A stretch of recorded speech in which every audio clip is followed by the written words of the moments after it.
حفیظ صاحب ابھی جو آپ نے آیت پڑھی جو استطاعت رکھتا ہو اس پر حج فرض ہے، تو استطاعت سے کیا مراد ہے؟ ہمارے ناظرین کو ذرا اس کی وضاحت فرما دیجیے. جی، استطاعت کے بارے میں دیکھیں، یہ جو قرآن کی آیت ہے اس میں استطاعت کا ذکر کیا گیا کہ اس پر فرض ہے جو استطاعت رکھتا ہو. اب یہاں پر ہمارے علماء کرام نے استطاعت کی 4 قسمیں بیان کی ہیں.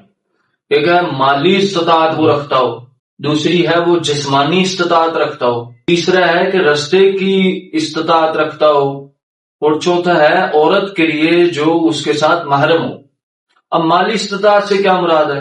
مالی استطاعت سے مراد ہے جو حالات حاضرہ میں اس کے لیے ضروری چیزیں ہیں، رہنے کے لیے گھر، کھانے کے لیے کھانا، کپڑے، سواری، ان چیزوں کے علاوہ یعنی حاجت اصلیہ کے علاوہ اس کے پاس حج کا جتنا مال و اخراجات ہیں وہ اس کے پاس موجود ہوں، اور گھر کے نان و نفقے کے علاوہ بھی، اور اس کے اوپر کوئی قرض بھی موجود نہ ہو، یا اگر قرض ہے تو پھر وہ قرض ادا کرنے کے بعد بھی اس کے پاس اتنی رقم بچ جائے کہ وہ حج کر کے بھی واپس آ جائے، کرنے چلا بھی جائے اور واپس بھی آ جائے. یہ ہے استطاعت، مالی استطاعت کا مطلب.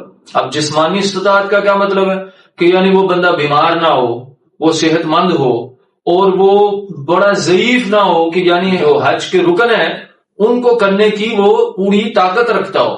اور اس کے بعد رستے کی استطاعت ہے کہ کوئی رستے میں اس کو کوئی مسئلہ نہ ہو، اور اسی طرح عورت کا محرم جو ہے وہ ساتھ ہونا ضروری ہے. تو یہ ہے استطاعت کا مطلب. اب یہ چاروں استطاعت جس کے پاس ہوں گی، جس کے پاس پائی جائیں گی، اس پر حج فرض ہے.